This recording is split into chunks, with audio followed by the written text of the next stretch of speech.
છે। એચએમપી વાયરસને લઈ આરોગ્ય વિભાગ હવે સતર્ક મોડમાં જોવા મળી રહ્યું છે અને તેને લઈને તૈયારીઓ હાથ ધરવામાં આવી છે। 15 આઇસોલેશન બેડની વ્યવસ્થા કરવામાં આવી છે। તો એચએમપી વાયરસને લઈ આરોગ્ય વિભાગ સતર્ક બન્યું છે।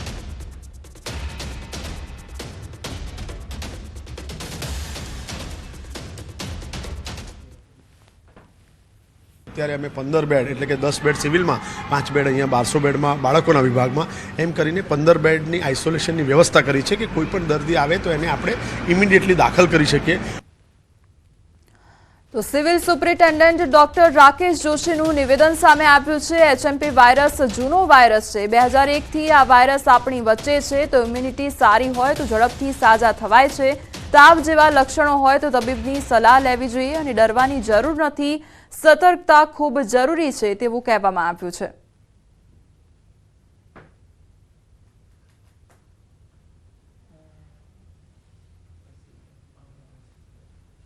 એચએમપીવી વાયરસ છે સર, હવે અમદાવાદમાં પણ એક કેસ નોંધાઈ રહ્યો છે। કેવા પ્રકારની તકેદારી અને શું વ્યવસ્થા? એટલે આપને કહ્યું એ પ્રમાણે ગઈકાલે જ પ્રથમ કેસ આપણે જેને કહીશું કે અમદાવાદમાં 2 મહિનાનું બાળક કોઈ પ્રાઇવેટ હોસ્પિટલમાં જે કુછ 10 દિવસ પહેલાં પોઝિટિવ ડિટેક્ટ થયું હશે ને અત્યારે સ્વસ્થ છે અને કદાચ એ રજા આપવા માટે તૈયાર છે। પરંતુ આપના માધ્યમ થકી એટલું કહીશ કે હા, એચએમપીવી વાયરસ એ કોઈ જૂનો વાયરસ નથી। આપણી વચ્ચે ઘણા વર્ષોથી એટલે કે 2001-2002થી એ આપણી વચ્ચે જ છે અને કદાચ એવું કહીશ કે કોવિડની કમ્પેરમાં એવું કહીશ કે આ જે જૂનો વાયરસ છે એના થકી આપણે ઘણા બધા લોકો કદાચ એનાથી ઇન્ફેક્ટ થઈ અને સાજા થયા છે। કોઈ પણ વાયરલ ઇન્ફેક્શન પર્ટિક્યુલરલી આના માટે પણ કોઈ વેક્સિન કે કોઈ પર્ટિક્યુલર મેડિસિન નથી, એટલે કે સેલ્ફ લિમિટિંગ ડિઝીઝ છે। એના જે કોઈ બી સિમ્ટમ હોય એને આપણે જો કંટ્રોલ કરીએ અને જો આપણી પોતાની ઇમ્યુનિટી સારી હોય તો 5 થી 7 દિવસમાં આપણે બાયનલા જ આમાં સારા થઈ જવાના છીએ। એવા લોકોને ખાસ ઇફેક્ટ થતી હોય છે। અત્યારે જે કેસીસ છે બાળકોમાં છે, પરંતુ ડેફિનેટલી કોઈ પણ વ્યક્તિ જે ઇમ્યુનો કોમ્પ્રોમાઇઝ છે કે એટલે કે જેની રોગ પ્રતિકારક શક્તિ ઓછી છે એવા લોકોને વાયરલ ઇન્ફેક્શનનું સંક્રમણ થવાના ચાન્સીસ ખૂબ વધારે છે। એટલે એવા લોકોએ સાવચેતી રાખવાની છે। શરદી, તાવ, ઉધરસ જે આપણા કોમન સિમ્ટમ્સ છે, ઘણા બધા વાયરલ, ઇવન કોવિડ, આ બધા જ અને ફ્લૂ, આ બધા જ સિમ્ટમ લગભગ સરખા છે। પરંતુ જો આપણને હાઈગ્રેડ ફીવર હોય અને આપણે જાતે સારવાર ન કરતા આસપાસના ડૉક્ટરને મળી અને જો એના માટેની જરૂરી તપાસ અને જો અર્લી ફેઝમાં ટ્રીટમેન્ટ ચાલુ કરીએ, પુષ્કળ પ્રમાણમાં પાણી પીએ, સારું ઊંઘ લઈએ, સારો ખોરાક લઈએ, જો આવી બધી સાવચેતી રાખીએ, પ્લસ જ્યારે આપણને ફીવર હોય ત્યારે બહાર જવાનું ટાળીએ અથવા લોકોની વચ્ચે જ્યારે જતા હોય ને આપણે પોતે રોગ પ્રતિકારક શક્તિની ઓછી એવા વ્યક્તિમાં આવતા હોય તો માસ્ક પહેરીને જવું, એવા લોકોની વચ્ચે જતાં ટાળવું, વારે વારે હાથ ધોવા, છીંક કે ઉધરસ આવે તો મોઢું ઢાંકવું, આવા સામાન્ય જે વસ્તુ આપણે કોવિડમાં કરતા હતા એ જ વસ્તુને અત્યારે વ્યવહારમાં મૂકવાનો સમય આવી ગયો છે। કેમેરામેન ખેંગાટ રાઠોડ સાથે પટેલ, ન્યૂઝ 18 ગુજરાતી, અમદાવાદ।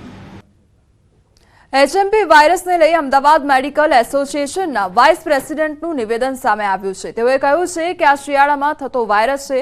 બાળકો અને વૃદ્ધોએ સાવધાની રાખવી જોઈએ। વાયરસના નવા સ્ટ્રેન કે ફેરફાર અંગે સરકાર અને આઈસીએમઆર સતર્ક રહેવું જોઈએ તેવું કહેવામાં આવ્યું છે।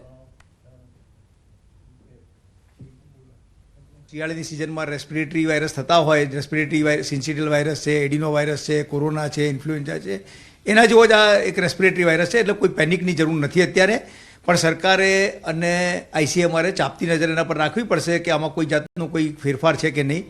કોરોનાની વેક્સિન જે લોકોએ લીધી હોય એને કોઈ ઝાઝો ફાયદો થાય એવું નથી, કારણ કે આ બંને વાયરસ અલગ અલગ છે। કોઈ ક્રોસ ઇમ્યુનિટી ડેવલપ થઈ હોય, થોડો ઘણો ફરક પડે, એ આવનારા સમયમાં આપણે જ્યારે સ્ટડી કરીશું ત્યારે ખબર પડશે, પણ એવો કંઈ ઝાઝો ફરક નહીં પડે। ચીનના એચએમપીવીને લઈ કેન્દ્રીય સ્વાસ્થ્ય મંત્રીનું નિવેદન સામે આવ્યું છે। જેપી નડ્ડાએ જણાવ્યું છે કે આ કોઈ નવો વાયરસ નથી। આ વાયરસની ઓળખ પહેલા વર્ષ 2001માં થઈ હતી અને હવામાં શ્વાસ લેતા સમયે એકબીજામાં ફેલાય છે। एचएमपीवी वायरस एक ऐसा वायरस है जो हवा के जरिए सांस लेते समय एक दूसरे में फैलता है। यह सभी आयु वर्ग के लोगों में संक्रमण का कारण भी बनता है। यह विशेष रूप से सर्दी और बसंत के मौसम के शुरुआती महीनों में अधिक देखा जाता है।